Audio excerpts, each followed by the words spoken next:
All right, we're going to go ahead and get started. Thank you everyone for coming out tonight. This is the fourth in a series of 9 making the best place for all community summits that will be taking place over the next few months. My name is Vincent Molden, and I'm the Assistant Director of Community Engagement and Constituent Services for County Executive Pittman.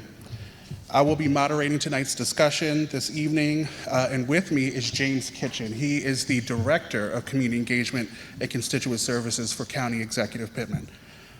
He will be taking notes for us tonight and making sure that we follow up on things, so thank you, James. Tonight, a part of our county staff, we have Mark Wiedemeyer, who is the Director of Inspections and Permits, Chris Phipps, who is the Director of the Department of Public Works, and Chris Klein, who is our Superintendent of Detention Facilities. And Steve just walked in, Steve Kai Ziegler, who is the Director of Planning and Zoning.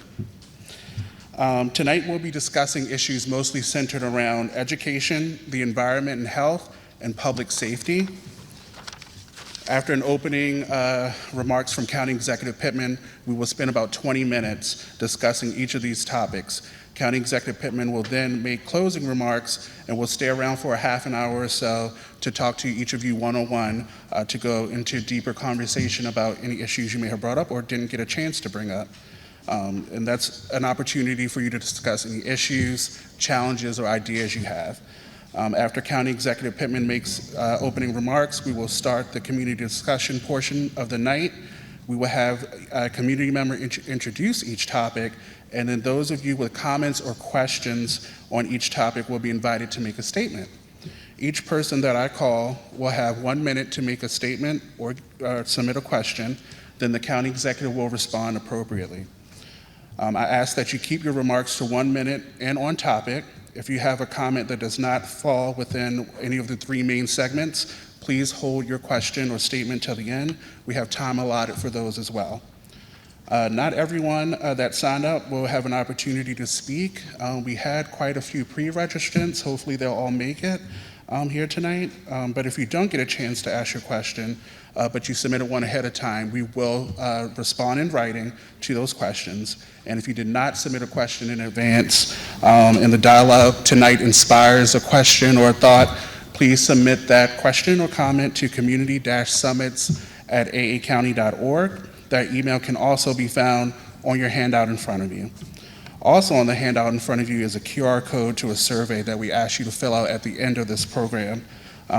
Suggestions on how we can improve, what other topics you would like discussed, anything like that. If you could take a moment to fill that out this evening, we would greatly, greatly appreciate it. And now, without further ado, I would like to introduce County Executive Pittman.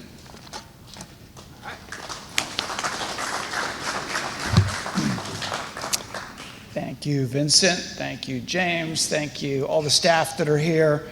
I work them pretty hard because we do a lot of town halls and it's a lot of extra work. But you know, we did I think we've done 29 budget town halls that a lot of you have participated in over the last 4 years. We've done town halls about just about every topic that you can imagine. A lot of work on Plan 2040, community engagement on that, and I just thought it would be important to go out into what now we have as 9 regions of the county, rather than doing political jurisdictions of the council districts the way we do for the budget, where I have a council member with me.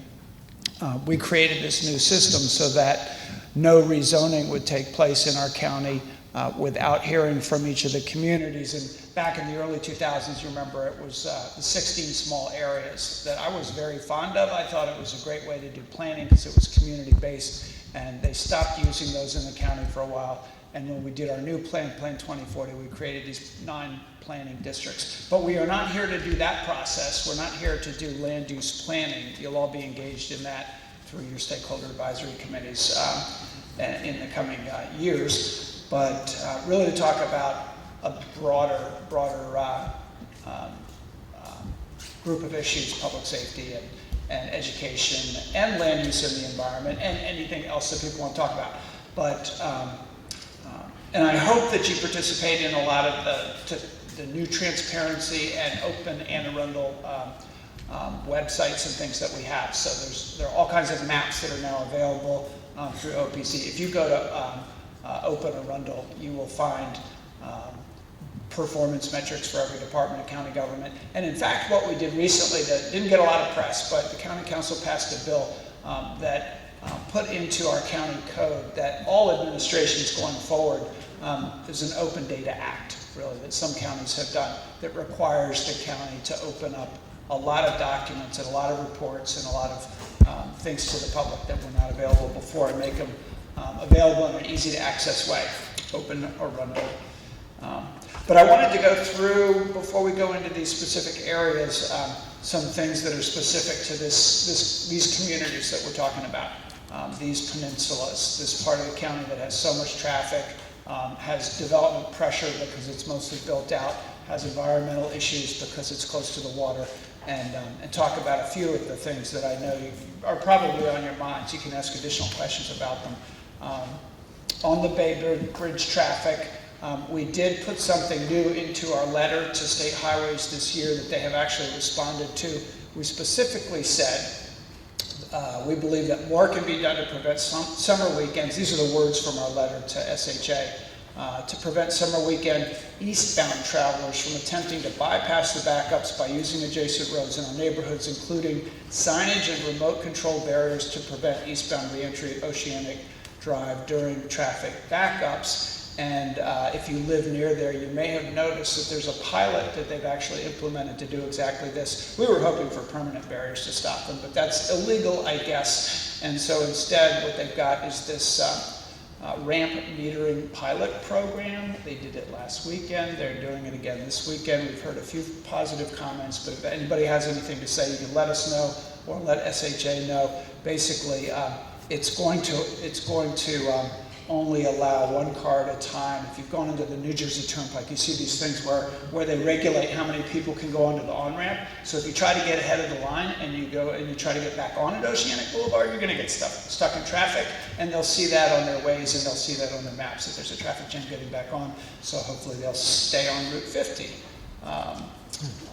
They are working on the automatic lane closure system as well that we had recommended, and of course they have the all-electric tolling, which is helping the Big Bay Bridge project, and the corridor study is going to be coming, and it's going to take a really long time. But we are going to be on top of that as well, making sure that they look at the whole corridor and not just the bridge when they do that. Route 2, I think most of you know that we have an MOU with the state now, State Highways. They've been talking about doing something about the failed intersections on Ritchie Highway. And because we put money on the table, I sometimes call it a bribe, where we put our own dollars on the table to get our projects moved up in the state rankings. We now have, of the top 10 state priorities, 6 are in Arundel County.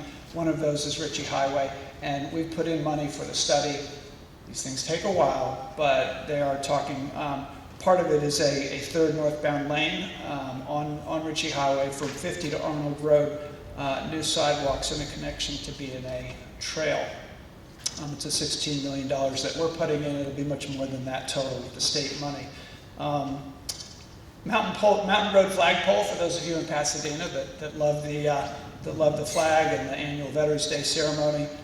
You'll notice that the new flagpole is up. Rec and Parks put in, or the county put in $5,000 towards that, and a lot of good private money was raised. Congratulations to those of you who worked on that.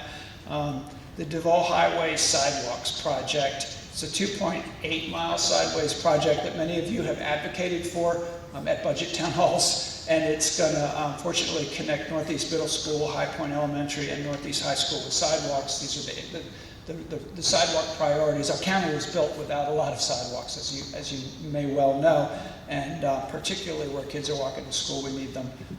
So that's a capital project that's total cost of $5.4 million, and 30% design will be done, and there will be a public meeting about that January of 23, and then they will get underway for construction in 24 and 25. Things move slow, but they move. We're always working on trying to move them faster. Lights, some of you have advocated for lights at the baseball field at Havenwood Park. There was a petition from parents for that. I know the previous administration had studied it and said no. There were concerns by neighbors who didn't want that, who lived really close to that baseball field. Rec and Parks has made a recommendation that instead we do this across the street at Northeast Middle School, where a lot of people are, at Northeast Middle School, where a lot of people are parking anyway because there's not enough parking on the Havenwood Park side. And so we're talking to the school system about putting that in next year's budget. But if you have comments or thoughts about that, let us know. Arnold Senior Center, it's a project that will start construction summer of '23. It's in design. It's a $3.5 million project that will renovate that senior center and expand it, and additional parking. Broadneck Peninsula Trail, it's in phase 3 of 5 phases. These things move slowly as well. They have to do the right of way for the land, and it's actually a $31 million project. But phase 3 is underway. Construction on that should be starting this month at Baydale Drive if you're a frequenter of that trail. Some of you I have met with some of you about the Holly Beach Farm conversation. I want to reiterate on that. I've talked to Chesapeake Bay Foundation recently. It is completely in their wheelhouse at this point. What we did was provided an alternative to Holly Beach for this Chesapeake National Recreation Area idea that may be going to Congress and that they may or may not vote on. You never know in Congress. But the idea is to provide more water access in the Chesapeake Bay, celebrate its history and the resources that it has to get more people close to it. So Jonas Park is one site that may be a gateway to that, which takes Holly Beach off the table. Obviously, there are traffic issues there. And I know that the Chesapeake Bay Foundation is looking at ways to get more people to Holly Beach to use it. Most of that access will be by water, we hope, which makes it not a traffic issue unless there are a whole lot of boats out there. And then College Parkway, speaking of traffic, I think some of you know that there's a corridor study that we have started there, College Road to Cape St. Clair Road, and they're looking at crash data. It's obviously dangerous, and what kind of mitigation they can recommend. The work on that study is beginning right now, actually. Almost done here. A lot of stuff going on in these neighborhoods. A lot of stuff that's been sort of postponed for a long time and neglected that we have to get to. St. Margaret's and Pleasant Plains Road intersection. I think some of you know that that's another one where we put in money to get state highways to move it up the list. And that is underway. There's 2 parts of it. There's the traffic signals at Old Mill Bottom and Pleasant Plains that is going to be starting any day now. The funding is there. And then there's the bigger project as well to deal with the dangerous turn on that road. And then Freshfields Development. Some of you have been concerned about a 37-unit single-family and townhouse project. That's College Parkway, Shore Acres Drive, and I can't talk a lot I can't tell you how that's all going to come out. What I can tell you is that there have been some problems with the application, some problems with the site that Planning and Zoning is looking very, very carefully at. There are modifications they would need to move forward on road standards, especially adequate public facilities, roads, traffic, failing roads, you know about those, specimen trees and recreation area that they've requested. They've asked for a time extension because there are so many things they would have to change in their proposal, and they're supposed to come up with a new submittal by September 21st, so stay tuned on that one. I will say that Planning and Zoning is looking at these applications very differently than they used to, so modifications are a way to get around some of the land use laws in the county. Sometimes they're justified, often they're not. They used to, about 98% of them would get approved. Now far fewer are being submitted because they know that we don't approve these environmental modifications unless they can do better than what they would have done to improve the environment, and then a much higher percent is being rejected. on these modification requests. Chick-fil-A is another one that needs some modifications, forest stand delineation, forest conservation, so that one is being held until they come back with something that actually complies with Anne Arundel County Code. And then finally, Cattail Creek. I remember, I think it was practically the first or second day I was in office, I went out and met with folks there that had done the work on the restoration project on Cattail Creek, and how hard everybody had worked to really restore the water there. And there's a piece of property that the county could get that is right next to the Greenways project, right next to the Cattail Creek natural area. And some of you have come to us and really said now's the time to move. Fortunately, with our green infrastructure plan, we put some money in the budget to be able to acquire land for protection and preservation just like that. And negotiations are underway right now between Rec and Parks and the landowner. So we hope to have some good news on that very soon. And then finally, those of you involved in the Cool Pond project, which has taken way too long, is finally, there's a $50,000 grant to the Magothy River Association. Thank you for being the fiscal steward of the money, and we believe that the work will start on that very soon. So that's a very long introduction, but I wanted to just get at some of the local issues that may not come up in some of the rest of this before we even get started with the rest. So overall, the county's in better fiscal condition than it's ever been. We finally got a bipartisan budget this year. We got a AAA bond rating that we've been trying to get for 50 years from Moody's, and we've got a hell of a team of public servants working for you in every department of county government and in my office. And so I think overall the county is in great shape, and we need to focus on these community level issues to be able to really make sure we're doing the best we can. So is it back to you, Vincent? Yes, it's back to me. Okay. Before we open up the education portion, I would like to recognize Adrian Bickler, who is the Executive Director of the Mental Health Agency, and Doug Holman, who is the Administrative Hearing Officer. They're also in the crowd. Okay, if I could invite Terry, I believe it's Kakowitz, to the front. There she is, to open up our education section. Everybody just calls me Terry K, Professor K. Terry K.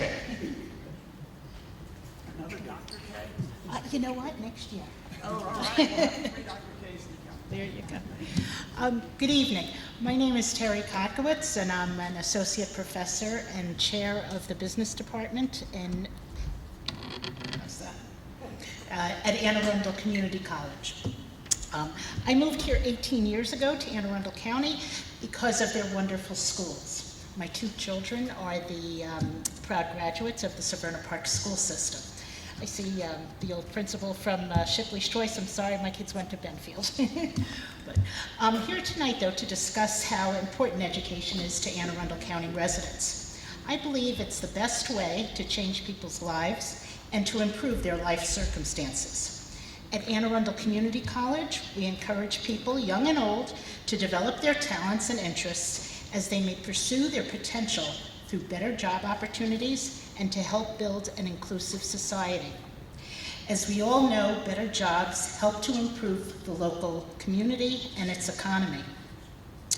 While I understand that the county does not get involved with policy level decisions at our public schools or at our community college, you do play a crucial role in providing the necessary funding for our staffing, programs, and initiatives.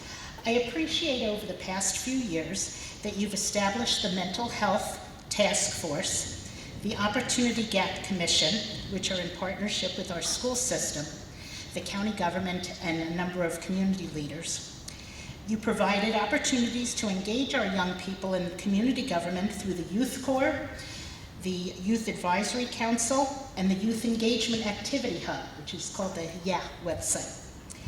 You also created the Summer Future Success Internship Program through Anne Arundel County Workforce Development, giving career exposure to students ages 16 through 24. And most recently, you increased the community college budget with a large portion of those funds going to information technology enhancements. While it may not have been as much as we have asked, we still appreciate the increase of our budget. So, however, there's still a lot to be done to make education for the county the best it can be. Can you please explain what your vision is for the future of education in our county, and how you plan to partner with our county schools, the community college, our libraries, and other stakeholders to make that happen?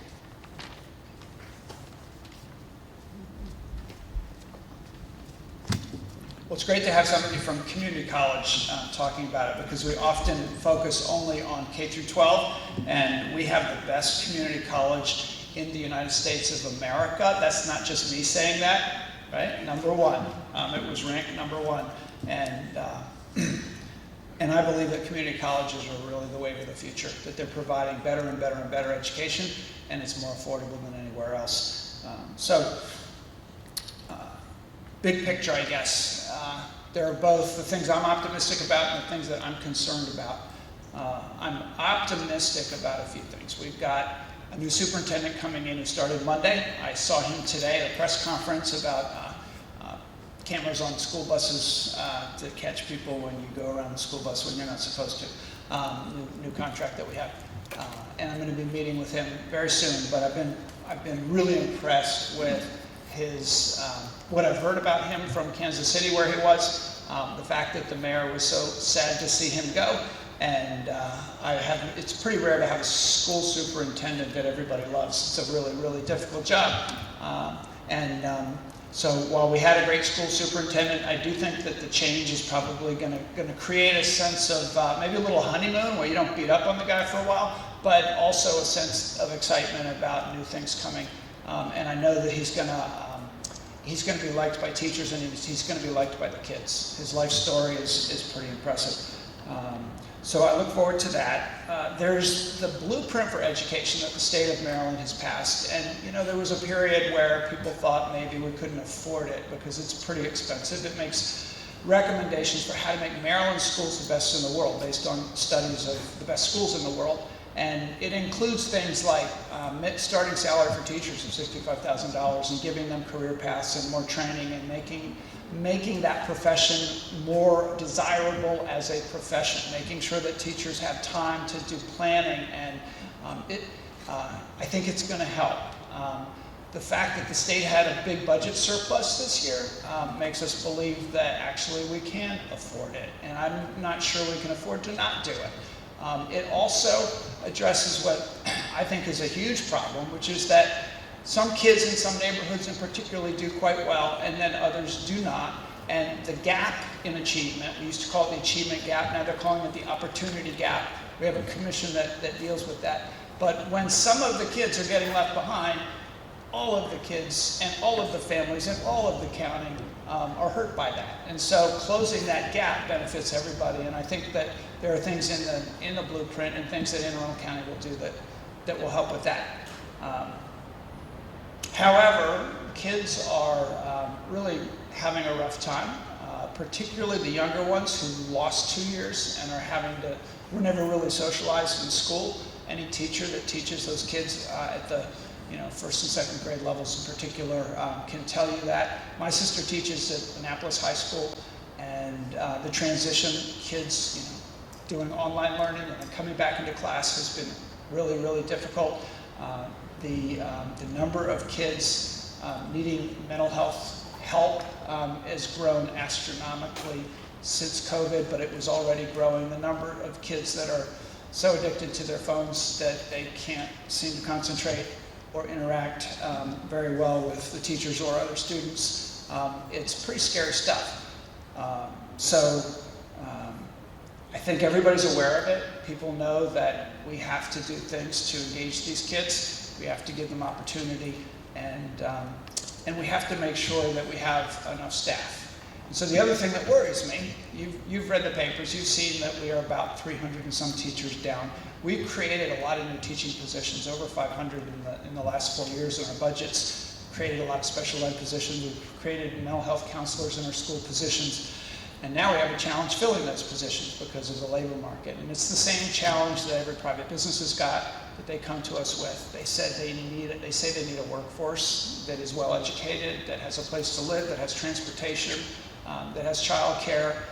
Those are the things that government can do to help out economic development, but they're the same things that we need to do for our public servants and our school staff and all of our teachers. It's going to, I think, be a rough year trying to fill those jobs. I believe that within the next couple of years, we'll have closed a lot of that gap.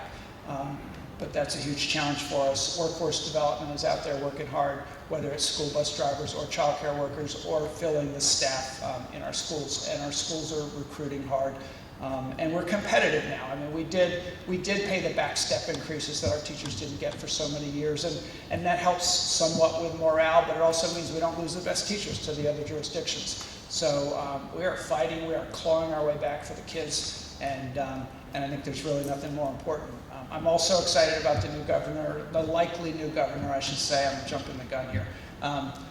The Democratic nominee, Wes Moore, who I endorsed early. I met with him today, and I think his vision and putting education at the top of the list of priorities, not only for families, but also for economic development for the state of Maryland, I feel very optimistic about. So I think there's going to be a real team of people working to improve our schools. That was a long answer, sorry. Thank you, County Executive. Now we will open it up for the public comment section. I will call your name, and one of our microphone people will come over to you and hand you a mic. So Susan Dever and Jared Krichowski.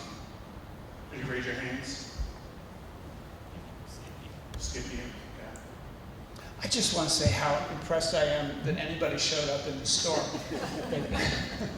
We got a good turnout for this kind of weather. They're probably telling you on the radio not to go outside, but thanks for coming anyway. Okay, my first was just a comment about the county school education system. I went to school, I graduated 50 years ago. I grew up in Havenwood County. I have 5 grandchildren. They'll be in the county school system this year. I just think it's a sad commentary that I hear about young girls going through school the whole school year, especially one girl went through school the whole school year, and she's referred to by the boy's name the entire year, and her parents are not told about it. This girl was raised as an loving, caring family situation, not abusive, like that. So the fact that the teachers and administrators kept this from the parents is just ridiculous. And I realize it's out of control, it's by more of the Board of Education, type of purview thing, they would handle things like that, those are policies, and that's okay. That's something that we parents, grandparents can address in 2 years. We can vote on that. My question to you is on the safety of children walking to school. I understand there's a lot of vacancies and crossing guards. There's 2 that I see in Pasadena, one on Fort Small Road by Sunset Elementary School, one on Mountain Road by Glacier Elementary School. Wow. What are you going to do? We don't want to hear. It might be better without if you can speak up. What are you going to do to make sure that our children are safe walking to school in the mornings, especially younger kids who walk early in the mornings? Mountain Road and Fort Small Road, they're dangerous just not to drive. That's what these little kids walking across. So what are you going to do to make sure that our kids are safe walking across these roads? They're safe walking across the roads. Correct. For those specific locations or everywhere? Well, really everywhere. I mean, but specifically, I mean, Fort Small Road is dangerous. Mountain Road is dangerous. And as of now, there's no crossing lines. So the police department is actively recruiting and hiring crossing guards, and we're out there trying to get the word out that these positions are available. It's a way to serve your community, and there have been places where actual officers step in to do the work because we don't have crossing guards, which does take officers off the beat during that time. But it's a police department responsibility that they've taken, and it's again a labor market issue. Like it's in all the school districts, but we're just doing everything we can to recruit, to fill the positions. We have the positions. We have the money to pay those folks. We have to fill the positions. So if anybody here is willing to work a shift, let the police department know. We can connect you. All right, that was the only person who signed up at the desk and said that they wanted to speak on education. If there's anyone else who would like to make a comment or ask a question about education, please raise your hand at this time.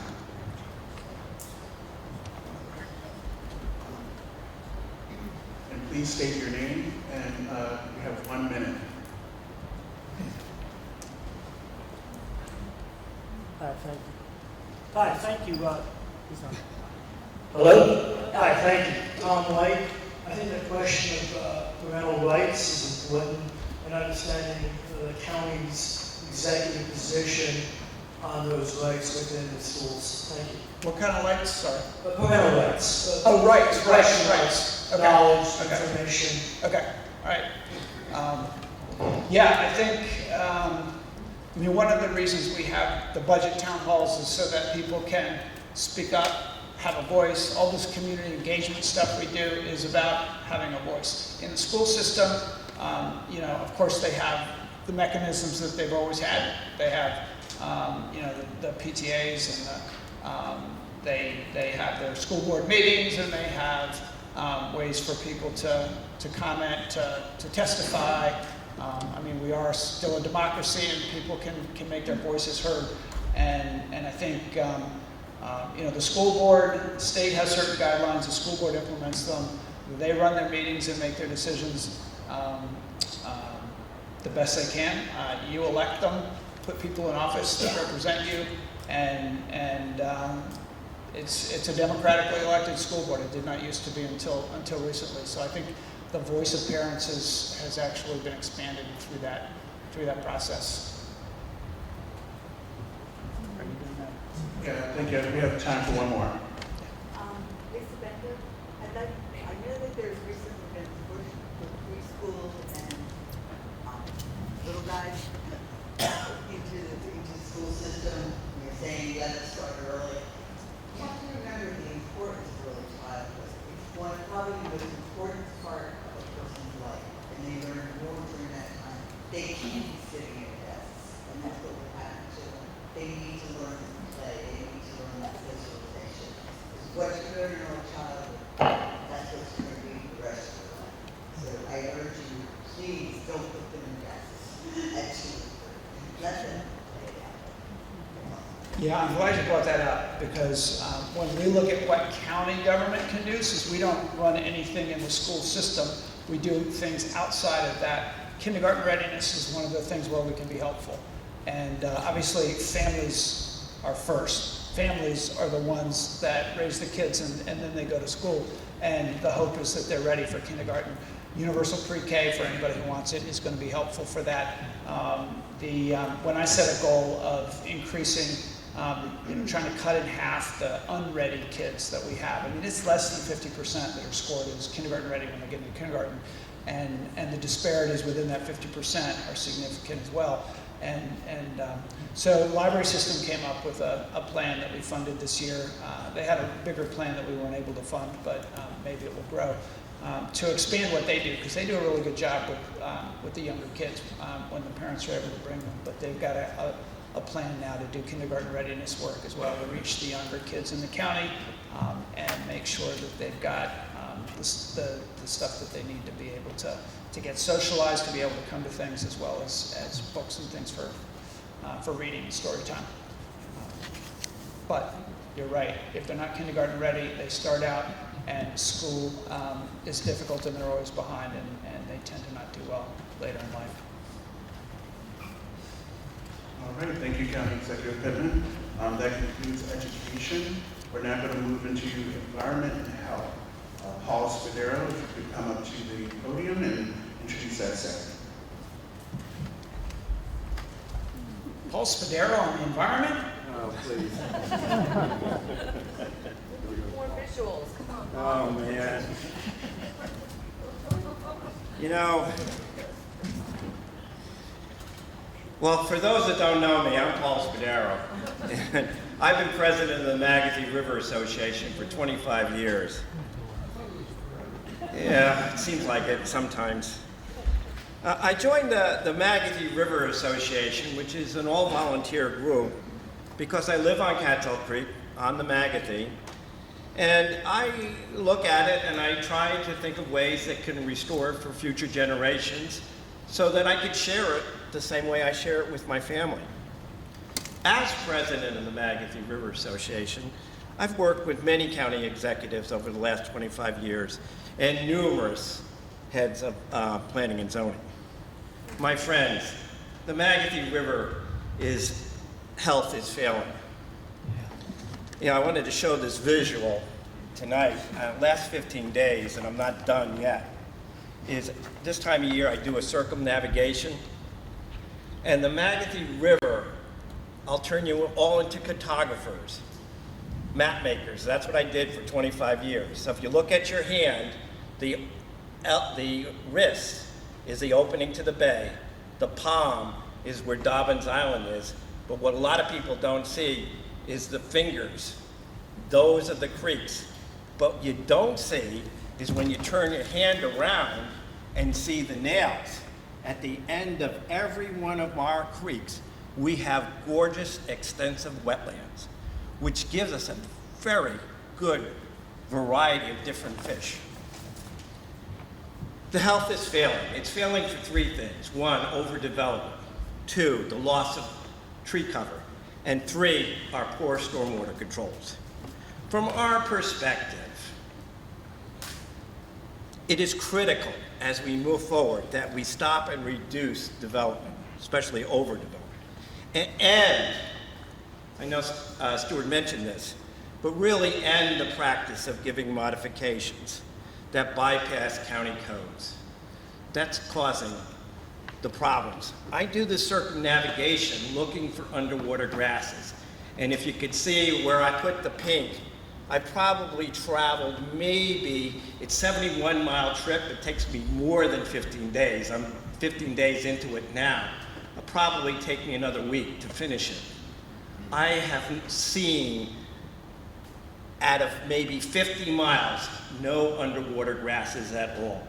And 10, 20, 50, 60 years ago, all the residents reported in front of their house underwater grasses. So we've lost extensive amounts.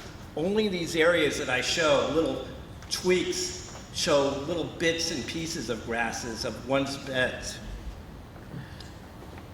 Now the county is stepping in the right direction. One of the things that they're doing is dredging Lake Waterford. Lake Waterford is a major pollution source for the Magothy River, and I congratulate that we're doing that. They're also providing additional protection for yellow perch, which is really commendable. And I am pleased to report, as Stuart mentioned a few minutes ago, that the county is accepting the responsibility from the school board for the damage that was done to Cool Pond by paying for its cleanup. And hopefully we will restore it back to its natural habitat. This is an example that I think we need to make sure that developers do, because a lot of times they put these things in and the next thing you know, people complain they have water in their basements. Well, something is not working and somebody should be responsible for that. And I congratulate the county for stepping up and realizing it was some small stormwater controls that weren't working. It won't be easy to restore the Magothy, but we're on the right direction with these county projects, and especially if we continue to forbid modifications. I am hopeful that the Magothy River and the watershed, which is the home for thousands of us, will improve. Tonight, I only mentioned a few things, and now let's have an honest and frank discussion about other environmental subjects. That's all I want to say for now. Thank you, Mr. Spadero. And now we'll hear from County Executive. Oh, I could talk about Mount Misery. Well, I will start that honest and frank conversation with a couple of comments. You talked about the modifications. Because of the way our county code is, It's impossible, I believe, unless we want nothing ever to be built, nothing, to get rid of 100% of the modifications until the code gets updated so it's modernized and it makes more sense. Updating the code is something that we all agree we need to do, and that'll be hard work in the coming years. But James Kitchen did ask, we've had some meetings about that, you know, what kind of modifications get approved, which ones don't. When we came in, one of the things we said, we created this thing called green notices and OPZ and blue notices and INP, and the developers didn't always like what they saw in those green notices and blue notices, but at least it gave them a way to determine whether they were going to get their modifications, some certainty that you need when you're in business, so that you don't even ask if you know the answer is going to be no. So on environmental modifications in particular, there was a green notice that said if it's going to have a negative impact on environmental features that we're trying to protect, you're going to get a yes. So, but there is a memo that just came out. Thank you, Steve, for writing it. It was a lot of research on and data over the years on modifications and how they're being done and how the numbers of modifications being approved has been reduced. But we can get you that if anybody's interested. You know, what happens in the water is a result of what's done on the land. And I totally agree that the way development has been done and the way it's been managed sometimes and the way the stormwater has been done has been a pollutant to the waters, and that's why we don't have the grasses. We have all this sediment going in and nutrients. And so, you know, we created this stormwater strike team that is getting going. Thank you for that. I was with Ragu out at a place called Crofton Colony just last week, where a new development just went in across the road. And the new development has stormwater coming out through a pipe that goes into the woods next to Crofton Colony, an existing community. And you can see where the water comes out of the pipe. There's so much more water than anybody projected that what was a nice stream that would move relatively slowly is now cut in places about 6 feet into the ground, and trees are starting to fall into it. And now they're having to cut the trees down, and it's destroying the habitat there. And we did pass a bill so that we can hold the developer accountable. They have a bond where we can hold them accountable for the actual performance of their stormwater that is fairly new. And this developer is in negotiations to try to reduce the flow of that water. But there's no question about it that, you know, when you get rid of impervious surface, nature's way of absorbing water is gone. We not only have to protect forests, which we did to some degree with our forest conservation bill. It got a grandfathering clause into it, so there's a lot of development that's happening anyway, because the grandfathering clause meant that if your project was already in the pipeline, you were under the old forest conservation instead of the new, and we can identify the projects that were built as a result of that. But for speculators who have a piece of forest that they were hoping to develop, it all of a sudden got not really financially feasible to do so. So that is protecting some forest in the county. But I want to make sure that in the coming years we do a vegetative management plan. We just funded this at Rec and Parks, and we have volunteers and Watershed Stewards Academy folks and people and organizations in this county that are really starting to work on invasives and make sure that what we have is good soil, good plants, biodiversity, so that we actually can absorb the water, right? Somebody cares about that, thank you. I do too. I mean, it's not just having green, but it's having good green. So we can do better. And in this county, people care enough and they'll work hard enough to actually accomplish some of that. So that's the level I want to take it to. A lot of what we have to do is just to basically enforce the laws that are on the books, and we have staff that are doing that. And I don't see that as an anti-development position necessarily. I mean, we did Plan 2040, and we want good development to happen. I mean, we have train stations, Mark Station with no parking in Odenton. Odenton was supposed to be a town center. It has sidewalks to nowhere, and it has old industrial sites with nothing on it. We want to do redevelopment. We need to have more of our housing built as affordable, and we can do transit-oriented development that actually gets cars off the road. So we have to figure out how to do that while still protecting the open space and the communities and the water of Anne Arundel County. So that's a beginning. I'll sit down or let you guys speak. Sorry, talking too long again. I get passionate on this one particularly. I grew up on a farm and ran for this office to protect open space and nature. So That's why I'm here. All right, we will now open it up to the public comment portion of environment and health. When I call your name, please raise your hand so one of our mic handlers can make their way to you. And please keep in mind you have 1 minute to make your comment or ask your question. And please state your name, keep the mic close to your mouth so we all can hear you. We're going to start with Debbie Jensen and Elizabeth Rossford.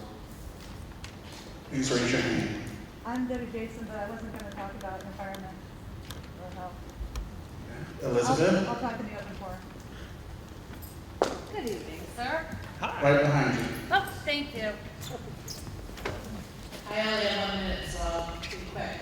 Your current position on Greenberry Point. Oh, Greenberry Point. And then I just follow on. Wow. I actually have some news on that. This is actually a news flash because I just sent a letter today.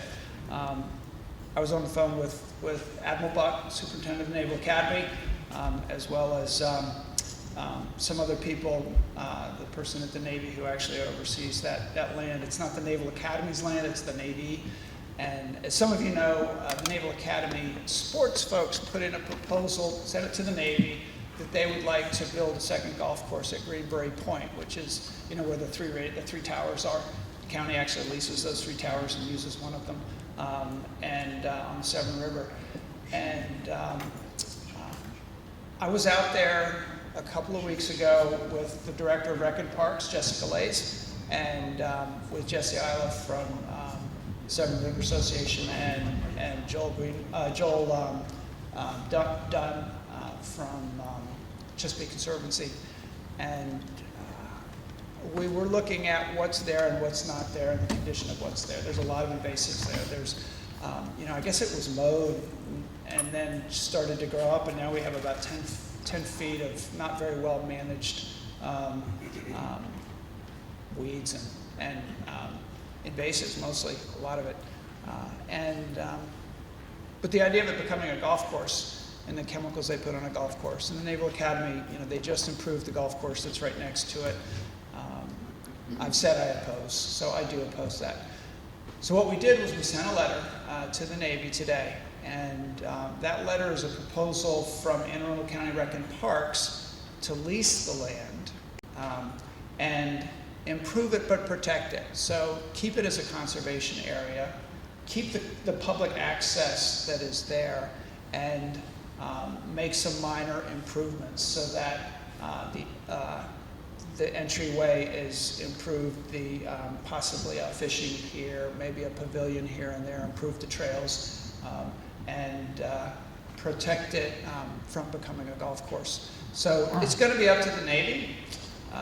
I've talked to our senators, I've talked to our Congress, I've talked to really every elected official I've talked to does not want it to become a golf course and would like to see it protected.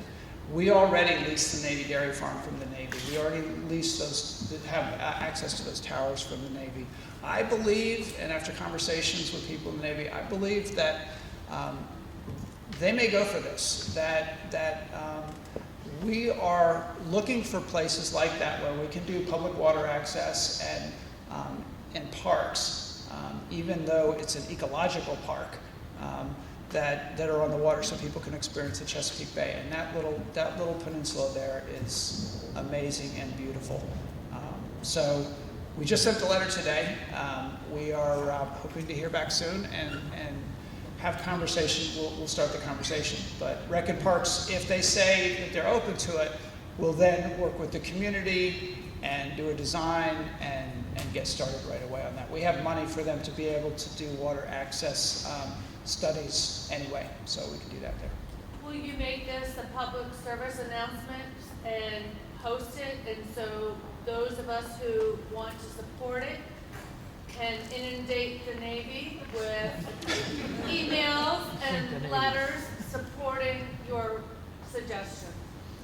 Yeah, I mean, we will make the letter available, and the fact that I just said it probably means it's public. So,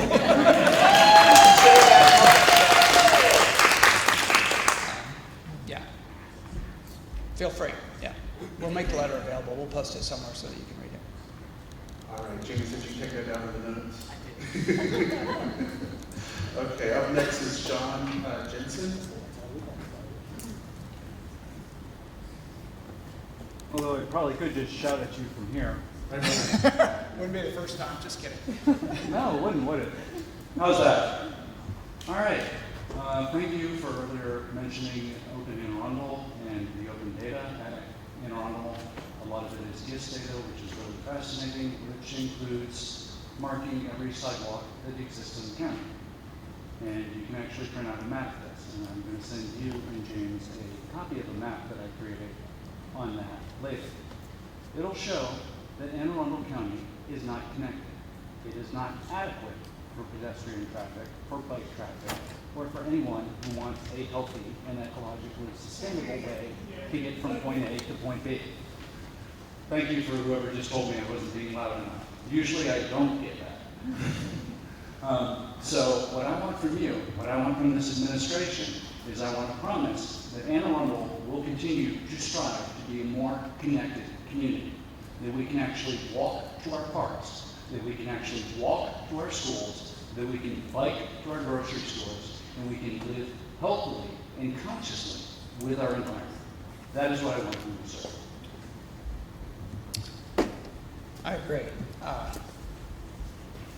Legislation was passed, complete streets. It's being done all around the country. Planners recognize that the old-fashioned way of doing sprawl development makes no sense, where you've got, you don't invest in the infrastructure, you just build the houses and the road for the car, and everything is done with a car. And then you have the neighborhood over here, and you have the commercial area over there, and you have the place where you all go to work over here, and everybody's driving cars a lot. So part of it is the planning, and when town centers are done, now they're done mixed use so that people can live and work and play in the same area, and they don't have to get, a car.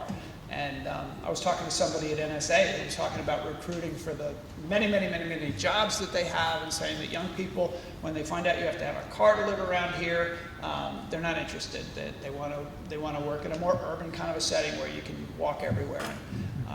So for sidewalks, bike trails, complete streets, which is all of the above with even some transit, we're a long way from it. We've got a lot of catching up to get there. It won't happen everywhere. I mean, there are parts of our county that will never have sidewalk, certainly the rural parts.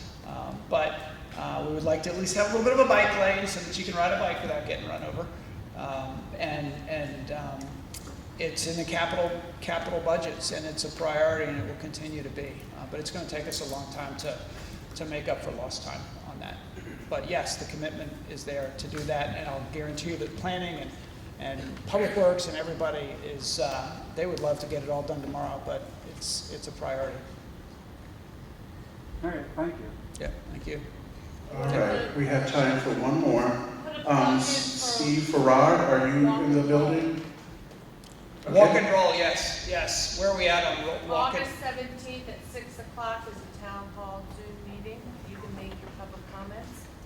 Walk and roll is the master plan. We have a plan for everything, right?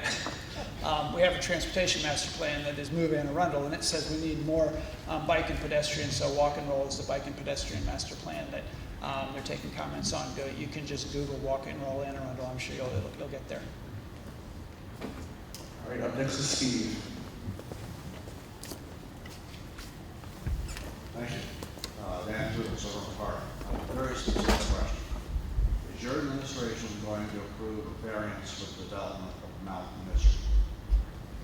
So variances are done, well, the variance would be, is that before the administrative hearing officer? Is it before the board? September 23rd.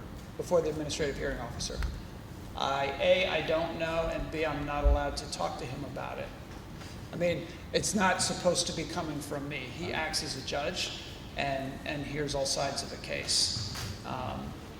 If we're talking about Mount Misery, I sure hope not, but I'm not, I'm not supposed to even say that, but I do have an opinion, and I have, probably brought on potential lawsuits left and right all over the county by saying what I think is good development and bad development, and I think that's bad development.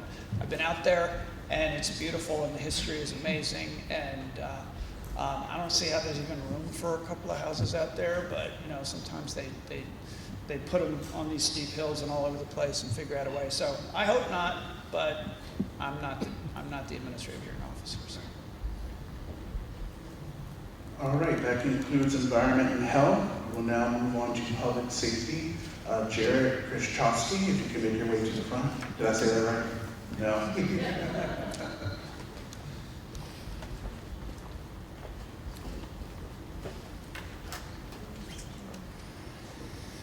Hello, my name's Jared Krzyzewski.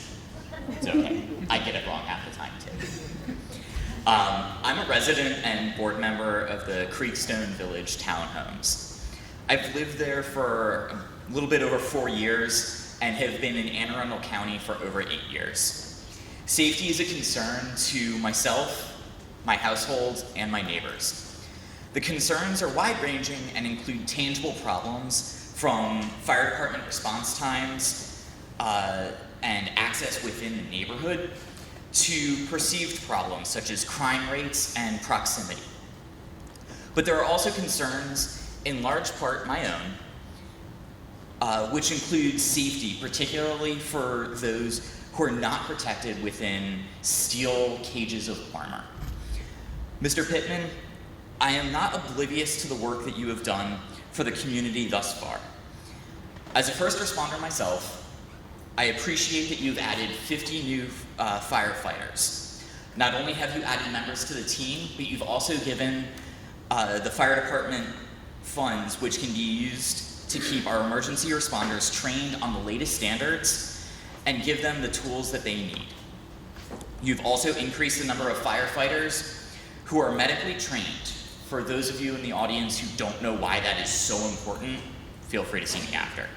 And while I'm talking directly to the audience, I'd like to remind you that although the county executive has put forth money for the department for tools and equipment, we can't forget that there are large capital costs that we need to be prepared for. The firehouses don't last forever. Sometimes they need to be upgraded or even replaced when they're getting new equipment. Mr. Pittman, thank you for increasing the pay to police officers, EMTs, and firefighters, and others who protect us. This will allow the county to retain good people. You've also expanded the number of sworn officers, but possibly just as important, you're making sure that we are using the crisis intervention team, allowing the right tool to be used in any given situation.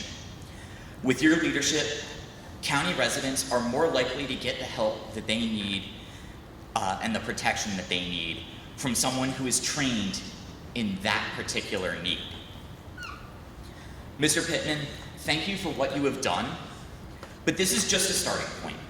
We cannot allow you to rest on the victories of days past.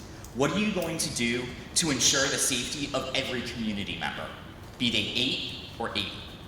What are you going to do to ensure equity, not just for the privileged few, but those with disabilities, those that are too old to be independent, or those not yet old enough to vote? What are your plans to ensure that Anne Arundel County can truly claim to be the best place for all? Thank you, Jared. And now we hear from County Executive. Thank you for your service, first of all. Let me start at the end with the folks with disabilities, because maybe this isn't thought of as a public safety issue, but maybe it should be. We had somebody come in and do an audit of our parks and our public buildings to see whether they were ADA accessible. And as a result of that, we have capital money that's going into our parks. We have, I think, 5 playgrounds this summer that are being made accessible and improved.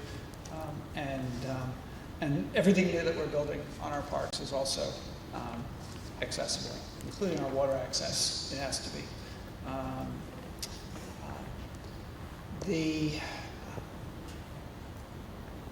First of all, I guess I should say that my dad raised me to believe that he worked in national defense and believed that the really government was invented for public safety. Government was invented, whenever it was invented, was to protect people. And so when it comes to the police department, the fire department, the Office of Emergency Management, it is top priority and obviously life or death. The rate that we train those paramedics, I couldn't believe how expensive it is and how hard it is to get trained. So we've doubled the rate of that and invested a lot in that. We did have some catching up to do, and this has got to do with development as well. It's what I was told when I came in by our police department folks and our fire department, not just the leadership but also the unions, was we grew really fast, and we just did not keep up with our growth on infrastructure and on personnel. And public safety was the place. I think the police department was the one that was really kind of striking, because we had been stuck at under 700 sworn officers while the International Association of Police Chiefs said we needed to be at 825, and that was about 5 years ago, so it's probably a higher number than that now. Some of those jobs have been authorized, but I don't think they really wanted to fill them because of the budgetary implications of that. And yeah, it costs money. It costs money to hire those folks. So we're close to 800 officers now, so we're getting there. And in the fire department, not having enough personnel to go out on these apparatuses that impacts your insurance rates. The insurance companies keep track of that. So having those additional firefighters and the apparatus, that we had a budget surplus actually. When COVID came, we thought we were going to be about $60 million short on revenue, and we tightened our belts. A lot of folks didn't get raises. It was our second budget year, and we didn't do a lot of the growth and the new things that we knew that we needed to do. And then the economy did better than projected, and there was a surplus, and we put that surplus into upfront capital costs, and a lot of it went into equipment for public safety. To make it possible for them to do their jobs better. But you're right. We got to continue. I think morale is important in this, just like it is in our schools, and so that we can hire and retain the best people that are out there doing that work. We're creating a joint 911 call center. Believe it or not, we're the only large county in the state who didn't have one. We have separate police and fire. And you've heard some of the stories about every once in a while something falls through a crack, and that's a life or death situation as well. They are our first responders.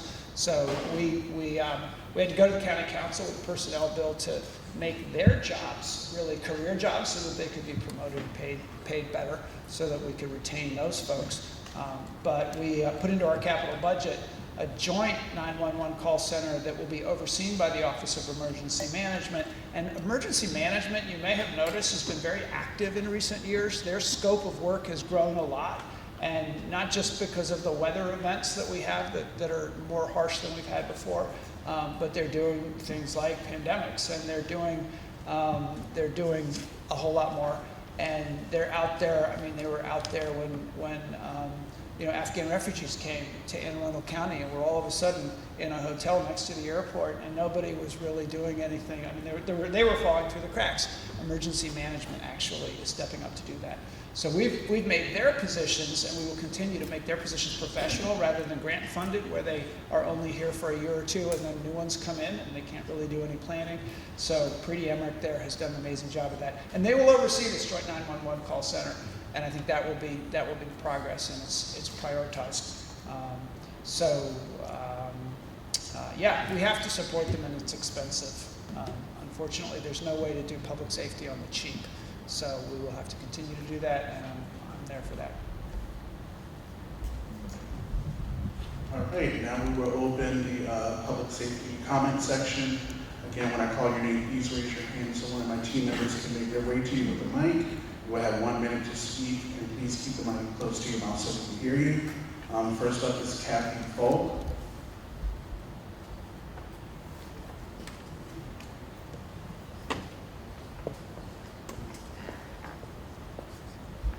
Sorry, Sergio, it's a big room, isn't it? It's half the one. Thank you for being here with us this evening, and my comments really replicate that of gentleman earlier about the connectivity, particularly for bikes and pedestrians within Spur Park.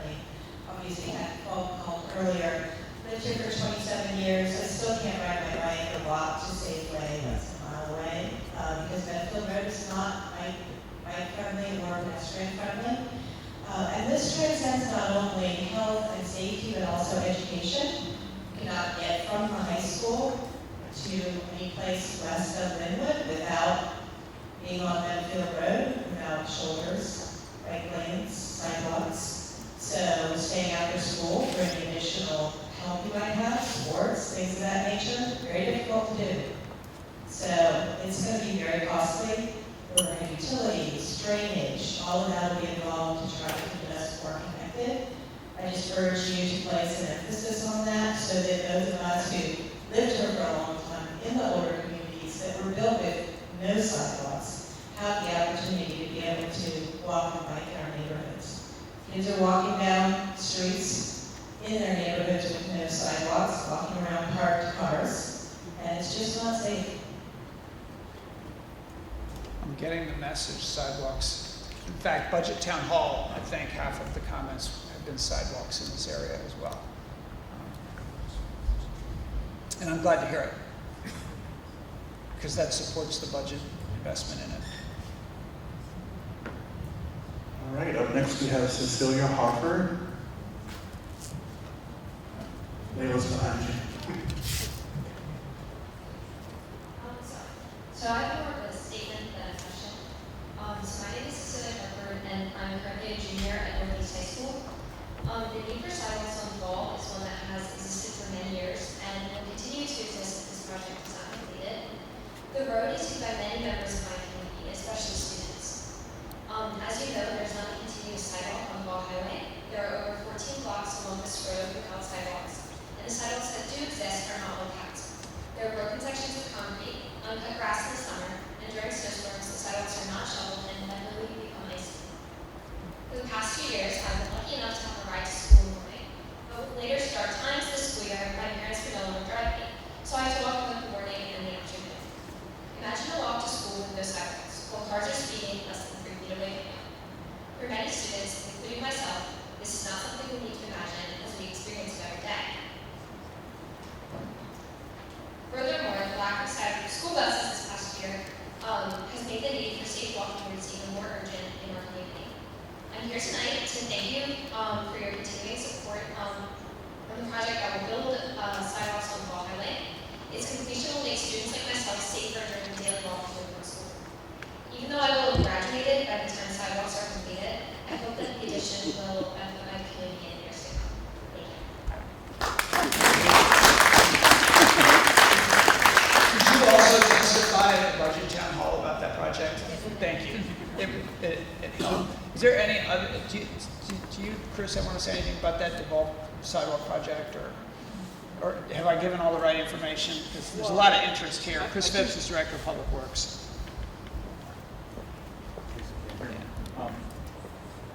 I really appreciate the support, and when we have project presentations to communities, it's really important for those that are advocating for sidewalks to attend, because oftentimes people show up that are opposed to the sidewalk, believe it or not, and when we don't have that advocacy of support, it's hard to overcome that narrative. So what I'm hearing tonight is encouraging for me, because sidewalks, they seem to be the simplest of all things to construct, but they tend to be often the hardest because of the very things you talked about, conflicting utilities, overhead buried utilities, rights of way is a big one, gaining and securing the right of way, the frontage, because a lot of people, we all want sidewalks until it's my front yard. So it's important that we have the advocacy to encourage that, because that's what we need. We need that support.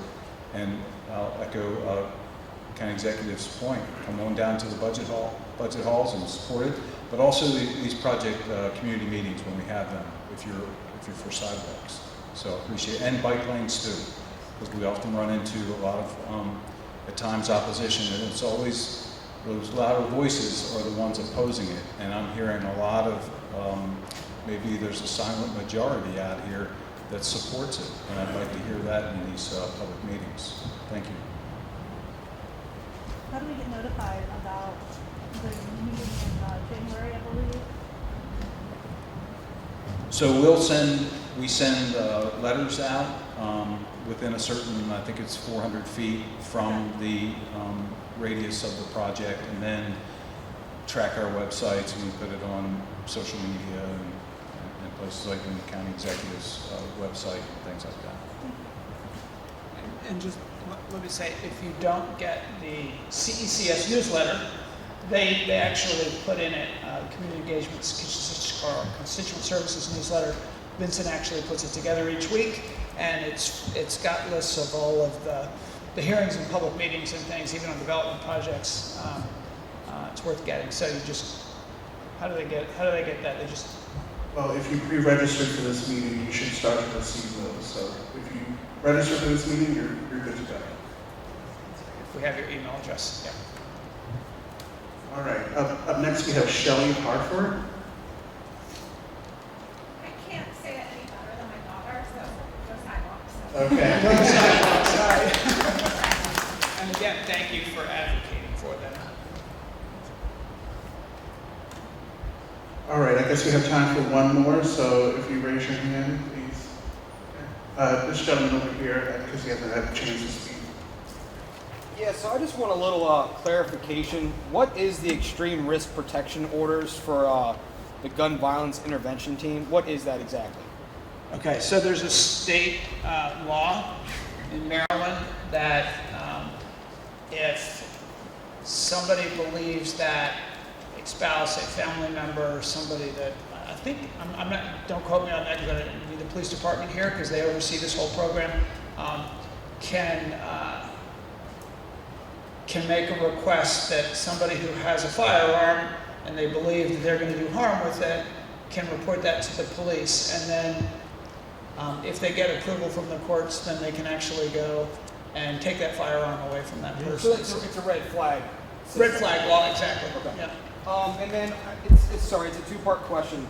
So when you, in the next line, violence-prone gun owners, is that people that are that can not legally own a firearm, or are they just people that are being assumed to have a violent disposition to them? No, I think that's the people that are in the red flag law, the extreme red, that they have to be reported by that associate, that family member, and then it goes through the courts before they are deemed prone to violence to take their firearm. It's not just anybody that somebody randomly says is prone to violence. Okay, so what is that criteria to be prone to violence then? Is there a criteria that you can speak on, or is that, It's in the state law, and I wouldn't want to try to quote it. Okay. Might be wrong. All right, thank you. All right. We're going to now move into the open forum where you can bring up any question or comment you have to the county executive. First, we have Joan Watt. Are you in the building? I know you. Hey, Joan. Hello, I was working with a clinic in this area and served quite a number of people right here several years ago. And I had problems finding someone who would be able to take a telephone call on a person with a concern for their health or for their mental health. We're facing a lot of problems with drugs. Kids being in our homes for COVID, having other situations such as abuse. And as a health practitioner, it was very difficult to find a resource that could handle something short of putting someone in a hospital. So I'm wondering what Annapolis and Arundel can do to give health workers, social workers, teachers, parents, clergy, in order to help the people who are brave enough to come to us for some help. So I do believe Adrian Mickler from our mental health agency is here. What's the number for the warm line? I should have this memorized, but there's the warm line is the first call. 410-768-5522. It's available 24/7, 365. We encourage everyone to call. I just looked at the numbers, actually, for a presentation to county executive today, and it's over 40,000 calls this past year. Of those calls, 80% we were able to find some sort of resource for the individual. The other 20% had to use, we were able to engage in other services for our crisis response system, which has many components, most of which is just a small stabilization period, and then we're able to connect the individual with more long-term services. We also have a website, which is networkofcare.org.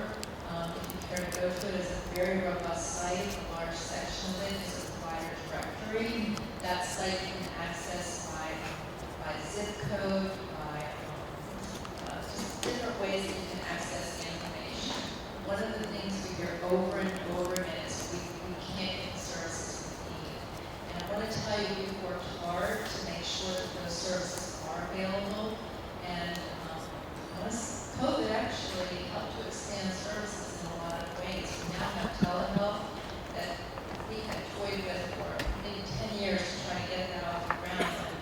And, necessity is the mother of invention. With COVID, we had to, and through investment in IT resources and other things, we've been able to really expand telehealth. So on Network of Care, you can see which providers offer telehealth services. But please, I encourage you to use that warm line, and we will try to make those connections if you're not able to find the resources that you need. Can you give that number again, please? It's 410-768-5522. And I would just add that, Anne Arundel County is a leader in the state, maybe the nation, on actually it's a leader in the world on our crisis response system. Our teams that have police officers with mental health professionals that go out in crises, and then they do follow-up work. And I hear so many stories about how gratified people are that those teams exist. They were ranked the best in the world by Crisis Response International, which is why I'm saying they're the best. But and when they have lost funding, state funding, we've always stepped up in the county budget. We've expanded the crisis response teams. They need more providers, and Adrian and her team do an amazing job. One of the things about Crownsville Hospital Center, if I can just jump to that for a minute, most of you know it was the hospital for the Negro insane back in the day. And then it was one of these institutions that the country moved away from. It was eventually integrated, but it was the way that America dealt with mental health issues for a long time, and the country decided they wanted to move away from that, so they closed it in 2004. We have not figured out how to deal with mental health issues well. We have a lot of work to do. The county is about to acquire Crownsville Hospital Center. The Board of Public Works, the governor, made a decision to go ahead and do that. We said we were ready to take it on. It's 544 acres of beautiful green space in the geographic center of our county. It's got 60-some buildings. It will be the Crownsville Hospital Memorial Park first, and there's teams underway that are going to be working on that, and a lot of community engagement around that. But I believe it's also going to be a place where people from across the country come in and create programs, study, and make it a place where we really figure out how to address better the mental health crisis that I think a lot of our youth are in and a lot of our people are in. And Adrian also works with the school system. We created a new, for the first time, the school system and the county health folks working together, a mental health task force, the joint mental health task force. And that's created programs and created access to programs for young people, and particularly in our schools. And so we have high hopes for them to continue the work that they're doing. But really, it's, when you get down to it, there's probably nothing more important that we can do. Okay, up next is Debbie Jensen.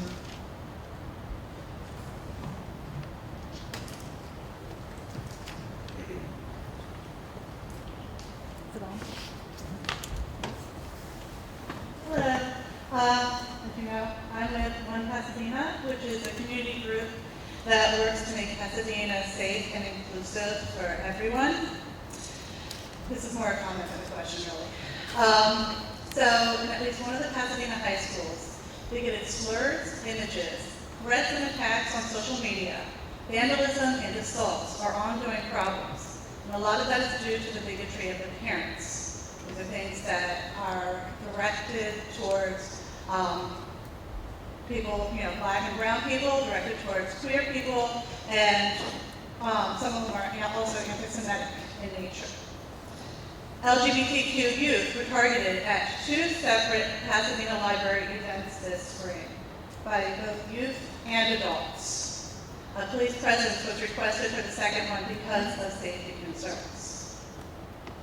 In the larger community, slurs are frequently yelled, private property stolen, private property vandalized, people are acting in threatening ways, and people are being told to leave Pasadena because they don't belong there due to their skin color or being LGBTQ+.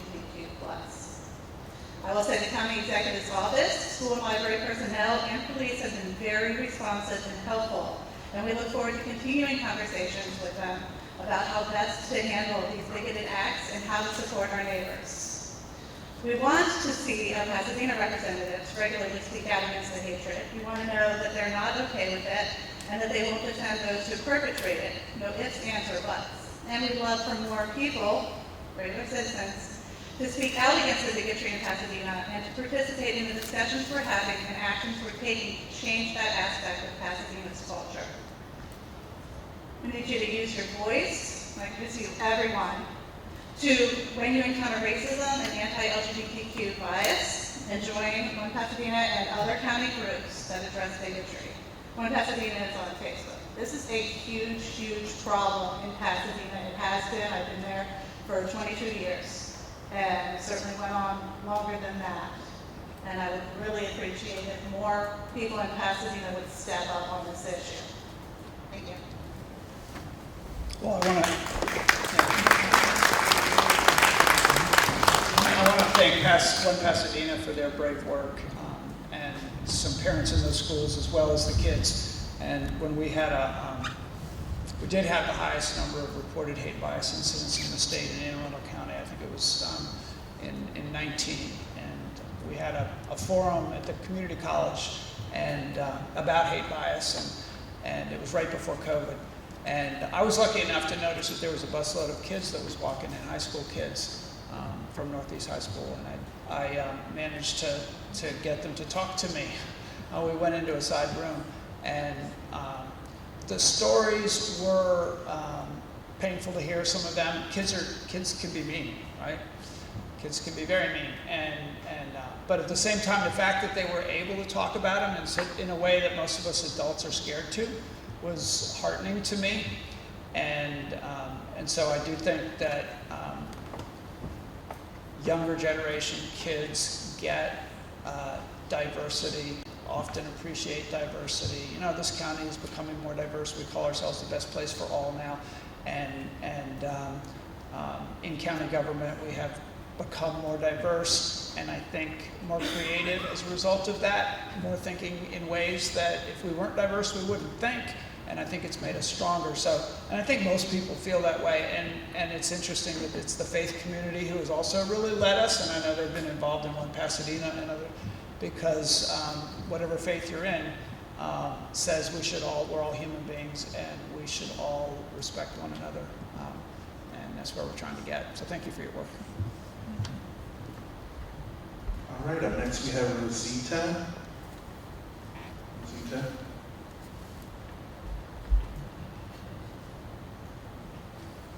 Okay, I don't see a hand, so does anyone else have a question or comment for the county executive? This lady back here, so she hasn't had a chance to speak.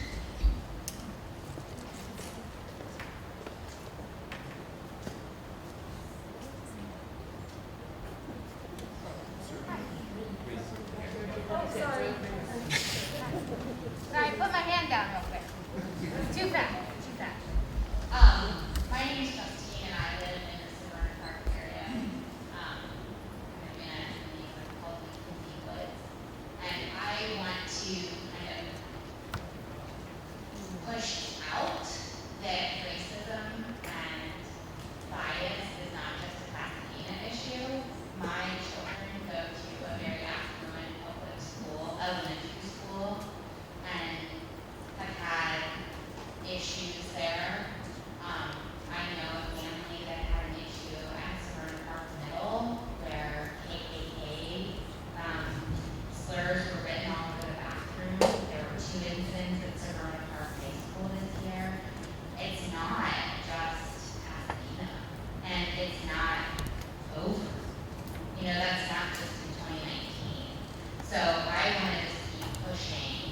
you, Mr. Pittman, to continue to work, and not just in the Annapolis area, but also everywhere in this county, for people to be safe and included and comfortable everywhere.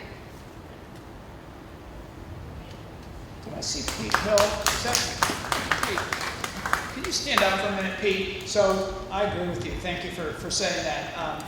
We did create a new Office of Equity, Diversity, and Inclusion, and Pete Hill has been on for, you can tell us how long you've been on, and just give us a brief update on the work that you're doing. Good evening, everybody. Can you hear me? Yes. Again, my name is Pete Hill, I'm representative of Glenn County of all places. And I was hired approximately 1 year ago to create an county-wide equity program. Since I've been here, I've had an opportunity to talk to department heads, 30 departments that work for the county government, as well as the business community and nonprofits. In fact, I've been working with one Pasadena. I was appointed as their liaison. So while our work may not be as flashy as some would want it to be, we are quietly working behind the scenes and try to address problems that have existed since, well, America's founding. So what I would ask of all of you is to be patient, reach out to the EDI office when things happen, raise it to our attention. I have my colleague, Arthur Smith here, whose primary job is to address hate bias. So again, we are working behind the scenes. Do not be fooled. Things are happening. So stay vigilant, keep us informed, and when we can intervene, we will. And I would add, don't hesitate to call the police department when there's a hate bias incident. Whether it's a crime or not, they will attempt to talk to the perpetrator. They will certainly talk to the victim.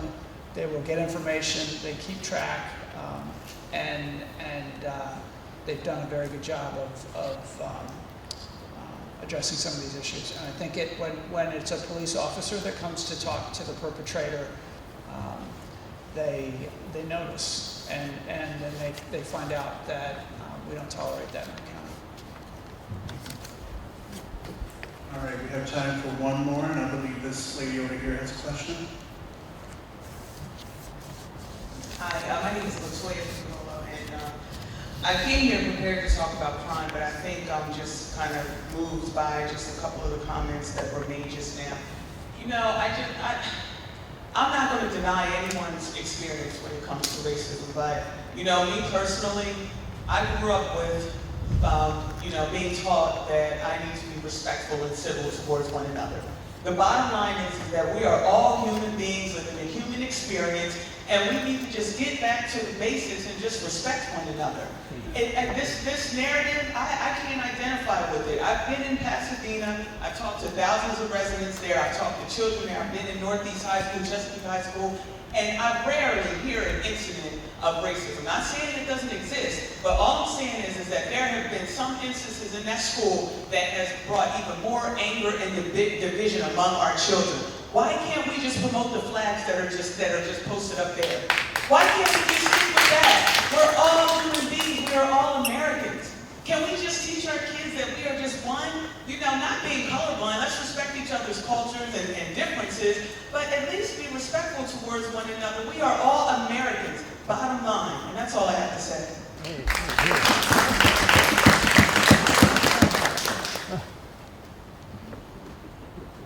All right, I think that brings that to a close. I want to thank everyone for great dialogue tonight.